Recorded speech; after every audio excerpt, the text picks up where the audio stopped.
Chapter 4 Alternative Centers of Power Overview. After the end of the bipolar structure of world politics in the early 1990s, it became clear that alternative centers of political and economic power could limit America's dominance.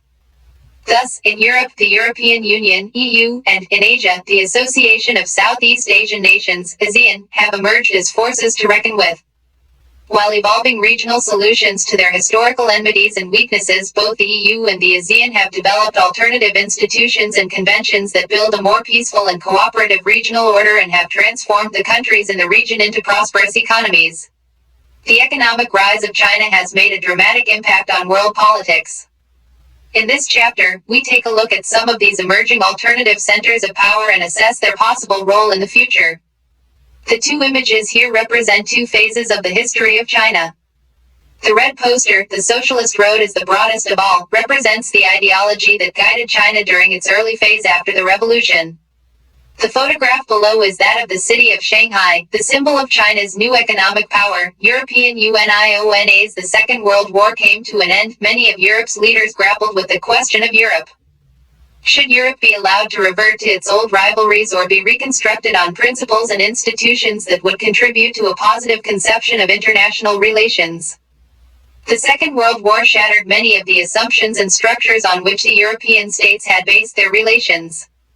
In 1945, the European states confronted the ruin of their economies and the destruction of the assumptions and structures on which Europe had been founded.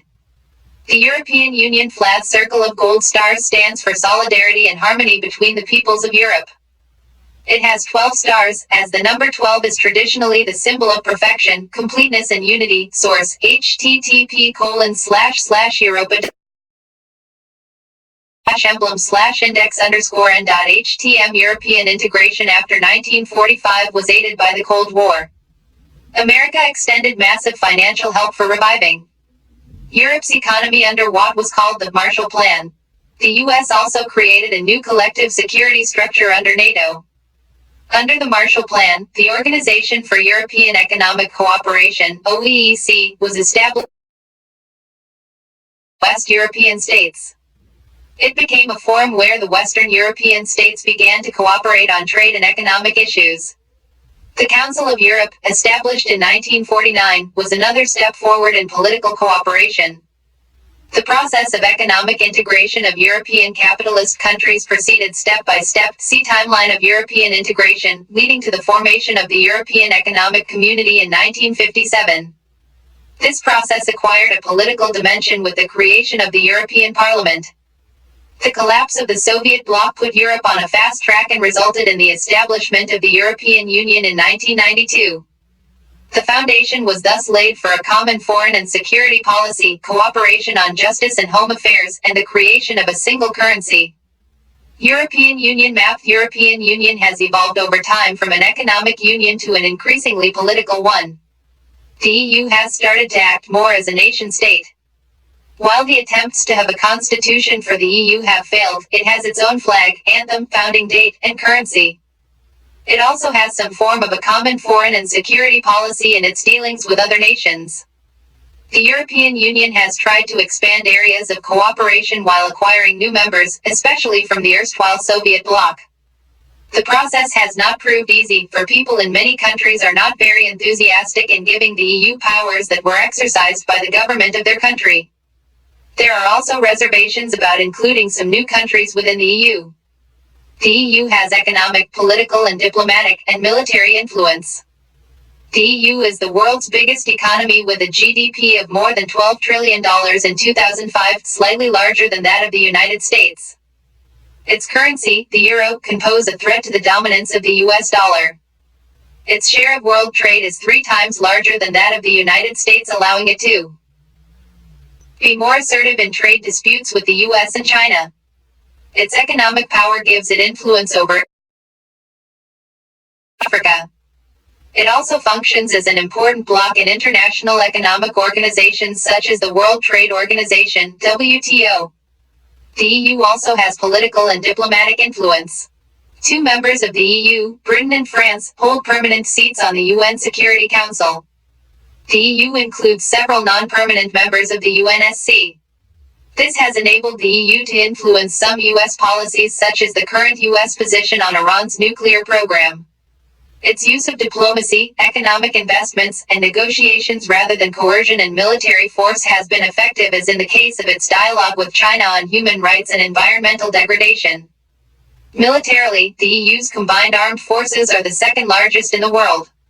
Its total spending on defense is second after the U.S. 2 EU member states, Britain and France, also have nuclear arsenals of approximately 550 nuclear warheads. It is also the world's second most important source of space and communications technology. As a supranational organization, the EU is able to intervene in economic, political, and social areas. But in many areas, its member states have their own foreign relations and defense policies that are often at odds with each other. Thus, Britain's Prime Minister Tony Blair was America's partner in the Iraq invasion, and many of the EU's newer members made up the US-led coalition of the willing, whereas Germany and France opposed American policy. There is also a deep-seated Euroscepticism in some parts of Europe about the EU's integrationist agenda. Thus, for example, Britain's former Prime Minister, Margaret Thatcher, kept the UK out of the European market. Denmark and Sweden have resisted the Maastricht Treaty and the adoption of the euro, the common European currency. This limits the ability of the EU to act in matters of foreign relations and defense. Oh, now I know what a Schengen visa means. Under the Schengen Agreement, you have to get a visa from just one of the EU countries, and that allows you ent. In most of the other European Union countries. Timeline of European INTEGRATION 1951 April 6 West European countries, France, West Germany, Italy, Belgium, the Netherlands and Luxembourg signed the Treaty of Paris establishing the European Coal and Steel Community, ECSC. 1957 March 25, these 6 countries signed the Treaties of Rome establishing the European Economic Community, EEC, and the European Atomic Energy Community, Euratom. 1973 January, Denmark, Ireland and the United Kingdom joined the European Community, EC. 1979 June, first direct elections to the European Parliament. 1981 January, Greece joins the EC. 1985 June, the Schengen Agreement abolishes border controls among the EC members. 1986 January, Spain and Portugal join the EC. 1990 October, unification of Germany. 1992 February 7, the Treaty of Maastricht was signed establishing the European Union, EU. 1993 January, the single market was created. 1995 January, Austria, Finland and Sweden joined the EU. 2002 January, Euro, the new currency, was introduced in the 12 EU members. 2004 May, 10 new members, Cyprus, the Czech Republic, Estonia, Hungary, Latvia, Lithuania, Malta, Poland, Slovakia and Slovenia joined the EU. 2007 January, Bulgaria and Romania joined the EU. Slovenia adopts the euro. Imagine what would happen if they have a European Union football team. Association of Southeast Asian Nations, ASEAN. Take a look at the political map of the world. Which countries would you say fall in the southeastern region of Asia? Before and during the Second World War, this region of Asia suffered the economic and political consequences of repeated colonialisms, both European and Japanese. At the end of the war, it confronted problems of nation building, the ravages of poverty and economic backwardness, and the pressure to align with one great power or another during the Cold War. This was a recipe for conflict, which the countries of Southeast Asia could ill afford. Efforts at Asian and Third World unity, such as the Bandung Conference and the Non-Aligned Movement, were ineffective in establishing the conventions for informal cooperation and interaction. Hence, the Southeast Asian nation sought an alternative by establishing the Association for Southeast Asian Nations, ASEAN.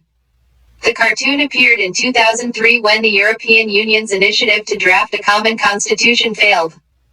Why does the cartoonist use the image of the ship Titanic to represent EU?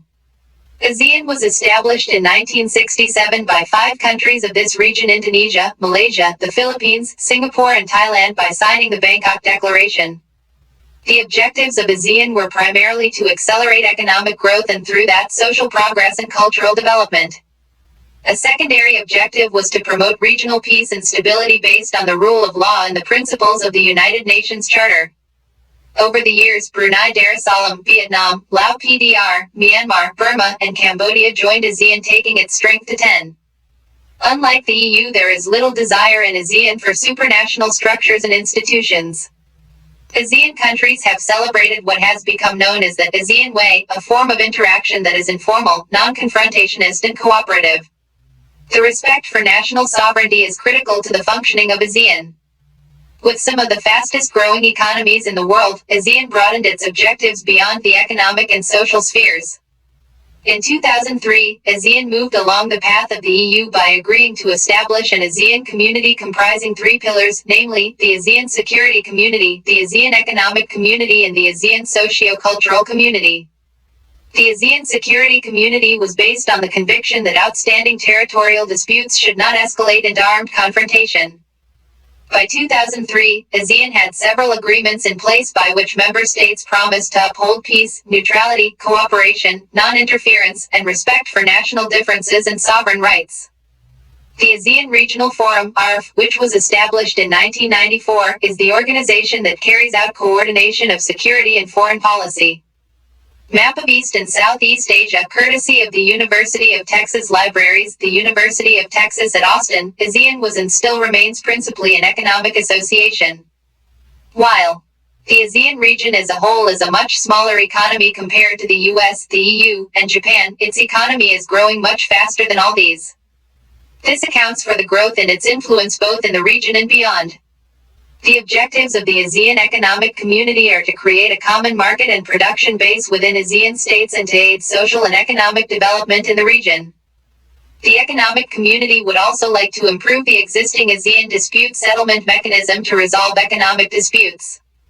ASEAN has focused on creating a free trade area, FTA, for investment, labor, and services. The US and China have already moved fast to negotiate FTAs with ASEAN. Let's do ITWHO or the members of the ASEAN Regional Forum, ARF. The ASEAN flag and the ASEAN logo, the 10 stalks of paddy, rice, represent the 10 Southeast Asian countries bound together in friendship and solidarity. The circle symbolizes the unity of ASEAN. Source: www.aseansic.org. ASEAN is rapidly growing into a very important regional organization.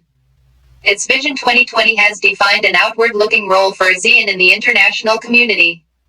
This builds on the existing ASEAN policy to encourage negotiation over conflicts in the region. Thus, ASEAN has mediated the end of the Cambodian conflict, the East Timor crisis, and meets annually to discuss East Asian cooperation. The current economic strength of ASEAN, especially its economic relevance as a trading and investment partner to the growing Asian economies such as India and China, makes this an attractive proposition. During the Cold War years, Indian foreign policy did not pay adequate attention to ASEAN. But in recent years, India has tried to make amends. It signed FTAs with 2 ASEAN members, Singapore and Thailand. It is trying to sign an FTA with ASEAN itself. ASEAN's strength, however, lies in its policies of interaction and consultation with member states, with dialogue partners, and with other non-regional organizations. It is the only regional association in Asia that provides a political forum where Asian countries and the major powers can discuss political and security concerns. The rise of the Chinese economy. Let us now turn to the third major alternative center of power and our immediate neighbor, China. The cartoon on the following page sums up the current mood all over the world about the rise of China as an economic power. China's economic success since 1978 has been linked to its rise as a great power. China has been the fastest growing economy since the reforms first began there. It is projected to overtake the US as the world's largest economy by 2040. Its economic integration into the region makes it the driver of East Asian growth, thereby giving it enormous influence in regional affairs.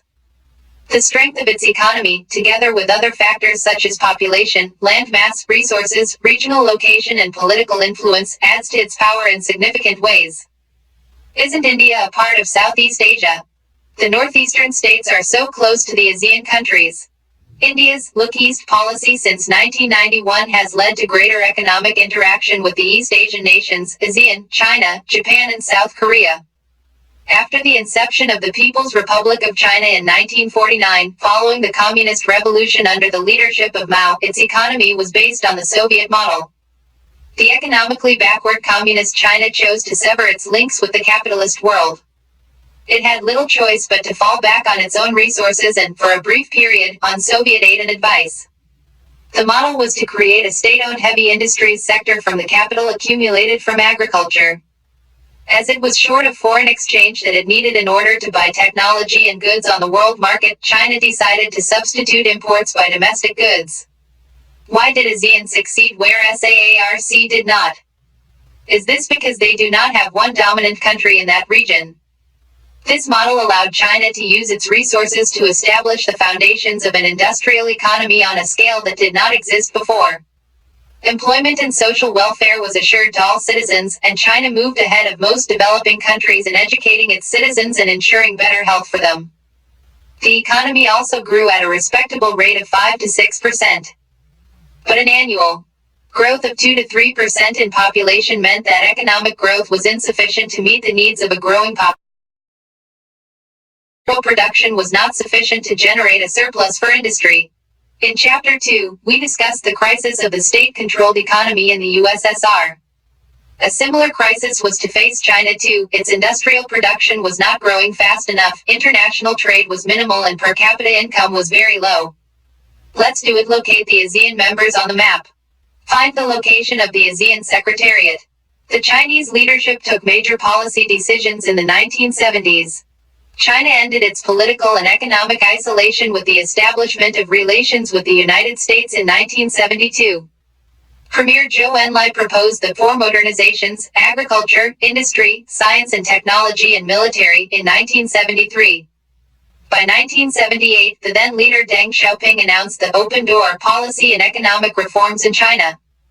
The policy was to generate higher productivity by investments of capital and technology from abroad. China followed its own path in introducing a market economy. The Chinese did not go for shock therapy, but opened their economy step by step. The privatization of agriculture in 1982 was followed by the 1988. Trade barriers were eliminated only in special economic zones, SEZs, where foreign investors could set up enterprises. In China, the state played and continues to play a central role in setting up a market economy. The new economic policies helped the Chinese economy to break from stagnation. Privatization of agriculture led to a remarkable rise in agricultural production and rural incomes. High personal savings in the rural economy lead to an exponential growth in rural industry. The Chinese economy, including both industry and agriculture, grew at a faster rate. The new trading laws and the creation of special economic zones led to a phenomenal rise in foreign trade. China has become the most important destination for foreign direct investment, FDI, anywhere in the world. It has large foreign exchange reserves that now allow it to make big investment in other countries. China's accession to the WTO in 2001 has been a further step in its opening to the outside world. The country plans to deepen its integration into the world economy and shape the future world economic order. While the Chinese economy has improved dramatically, not everyone in China has received the benefits of the reforms. Unemployment has risen in China with nearly 100 million people looking for jobs. Female employment and conditions of work are as bad as in Europe of the 18th and 19th centuries. Environmental degradation and corruption have increased besides a rise in economic inequality between rural and urban residents and coastal and inland provinces. However, regionally and globally, China has become an economic power to reckon with. The integration of China's economy and the interdependencies that this has created has enabled China to have considerable influence with its trade partners. Issues with Japan, the US, ASEAN, and Russia have been tempered by economic considerations. It hopes to resolve its differences with Taiwan, which it regards as a renegade province, by integrating it closely into its economy. Fears of China's rise have also been mitigated by its contributions to the stability of the ASEAN economies after the 1997 financial crisis. Its more outward-looking investment and aid policies in Latin America and Africa are increasingly projecting it as a global player on the side of developing economies. India-China relations. India and China were great powers in Asia before the advent of Western imperialism. China had considerable influence on its unique tributary system. At different times in China's long history of dynastic rule, Mongolia, Korea, parts of Indochina, and Tibet accepted China's authority. Various kingdoms and empires in India also extended their influence beyond their borders. In both cases, this influence was However, the regions where India and China exercised influence rarely ever overlapped. Thus, there was limited political and cultural interaction between the two. The result was that NEIT. Her country was very familiar with the other. In the 20th century, when both nations confronted each other, they had some difficulty evolving a foreign policy to deal with each other. The Great Wall and Dragon are two symbols most commonly associated with China. This cartoon uses both these to depict China's economic rise. Who do you think is the little man in this cartoon? Can he stop the dragon? After India regained its independence from Britain, and China expelled the foreign powers, there was hope that both would come together to shape the future of the developing world and of Asia particularly. For a brief while, the slogan of Hindi Chini Bye Bye was popular. However, military conflict over a border dispute between the two countries marred that hope. Soon after independence, both states were involved in the takeover of Tibet in 1950 and the final settlement of the Sino-Indian border. China and India were involved in a border conflict in 1962 over competing territorial claims, principally in Arunachal Pradesh and in the Aksai Chin region of Ladakh. A total of 6 SEZs in China and more than 200 approved SEZs in India. Is this good for India? China then and now. The conflict of 1962, in which India suffered military reverses, had long-term implications for India-China relations. Diplomatic relations between the two countries were downgraded until 1976. Thereafter, relations between the two countries began to improve slowly. After the change in China's political leadership from the mid to late 1970s, China's policy became more pragmatic and less ideological. CERT was prepared to put off the settlement of contentious issues while improving relations with India. A series of talks to resolve the border issue were also initiated in 1981. Since the end of the Cold War, there have been significant changes in India-China relations. Their relations now have a strategic as well as an economic dimension. Both view themselves as rising powers in global politics, and both would like to play a major role in the Asian economy and politics. Chinese bicycle. Like the opening images for this chapter, the first C. Cartoon comments on the change in China's orientation. The second cartoon uses the symbol of the bicycle. China is the largest user of bicycles in the world, to comment on a duality in today's China. What is this duality? Can we call this a contradiction? Let's do with Chinese President Hu Jintao was in India during November 2006. Find out about the agreements signed during his visit. Rajiv Gandhi's visit to China in December 1988 provided the impetus for an improvement in India-China relations. Since then, both governments have taken measures to contain conflict and maintain peace and tranquility on the border. They have also signed agreements on cultural exchanges and cooperation in science and technology, and opened 4 border posts for trade. With India-China trade growing at 30% per year since 1999, a more positive perspective on relations with China has emerged.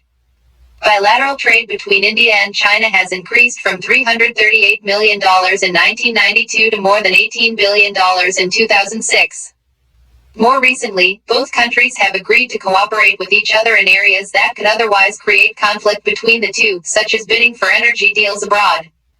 At the global level, India and China have adopted similar policies in international economic institutions like the World Trade Organization. Some people say Chinese products are going to flood our market. But where are they? Japan. You might have heard about famous Japanese brands such as Sony, Panasonic, Canon, Suzuki, Honda, Toyota, Mazda. They have a reputation for making high-technology products. Japan has very few natural resources and imports most of its raw materials. Even then, it progressed rapidly after the end of the Second World War. It is the second largest economy in the world. It is the only Asian member of the G8. It is the 10th most populous nation in the world. ASIMO, the world's most advanced humanoid robot. Credit http://world.honda.com/news/2005/CO51213_13.html. Japan is the only nation that suffered the destruction caused by nuclear bombs. It is the second largest contributor to the regular budget of the UN, contributing almost 20% of the total. L. Japan has a security alliance with the U.S. since 1951. As per Article 9 of the Japanese Constitution, the Japanese people forever renounce war as a sovereign right of the nation and the threat or use of force as means of settling international disputes. Although Japan's military expenditure is only 1% of its GDP, it is the fourth largest. With all this in mind, do you think Japan can effectively function as an alternative center of power? Also find out about the agreements signed during the visit of the Indian Prime Minister Manmohan Singh to Japan during December 2006. India's nuclear tests in 1998, sometimes justified on the grounds of a threat from China, did not stop greater interaction. It is true that China was seen as contributing to the build-up of Pakistan's nuclear program. China's military relations with Bangladesh and Myanmar were viewed as hostile to Indian interests in South Asia. However, none of these issues is likely to lead to conflict between the two. One sign of this is that the talks to resolve the boundary question have continued without interruption and military-to-military cooperation is increasing. Indian and Chinese leaders and officials visit Beijing and New Delhi with greater frequency, and both sides are now becoming more familiar with each other. Increasing transportation and communication links, common economic interests and global concerns should help establish a more positive and sound relationship between the two most populous countries of the world. Steps: divide the classroom into 3 groups. Assign each group one organization to work on a fact file on the EU, Aegean and SAARC. Students have to prepare a fact file that contains information on the objectives, functions and recent activities of these organizations. Pictures of the conferences, summit meetings can be collected. Each group is to present its fact file before the class. Ideas for the teacher: the teacher is to focus on the functions of these organizations. Draw the attention of students to the achievements of regional organizations. Link the role of regional economic organizations to the overall development of the member countries. Sensitize students to the growing importance of regional economic organizations as an alternative approach to the peace and security of the world. EXERCISCS 1. Arrange the following in chronological order. A. China's accession to WTO. B. Establishment of the EECC.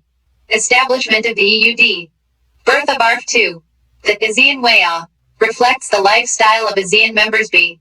A form of interaction among Aegean members that is informal and cooperative. The defense policy followed by the Aegean members. D. The road that connects all the Aegean members. 3. Who among the following adopted an open door policy? A. China. B. EUC. Japan. D. USA. 4. Fill in the blanks. A. The border conflict between China and India in 1962 was principally over blank and blank region. B. ARF was established in the year blank. C. China entered into bilateral relations with blank, a major country, in 1972. D. Blank plan influenced the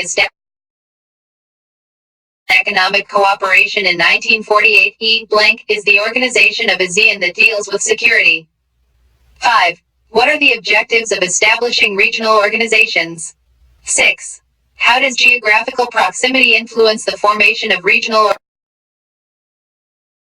What are the components of the Aegean Vision 2020? 8. Name the pillars and the objectives of the Aegean community. 9. In what ways does the present Chinese economy differs from its command economy? 10. How did the European countries resolve their post-Second World War problem? Briefly outline the attempts that led to the formation of the European Union. 11. What makes the European Union a highly influential regional organization? 12. The emerging economies of China and India have great potential to challenge the unipolar world. Do you agree with the statement? Substantiate your arguments. 13. The peace and prosperity of countries lay in the establishment and strengthening of regional economic organizations. Justify this statement. 14. Identify the contentious issues between China and India. How could these be resolved for greater cooperation? Give your suggestions.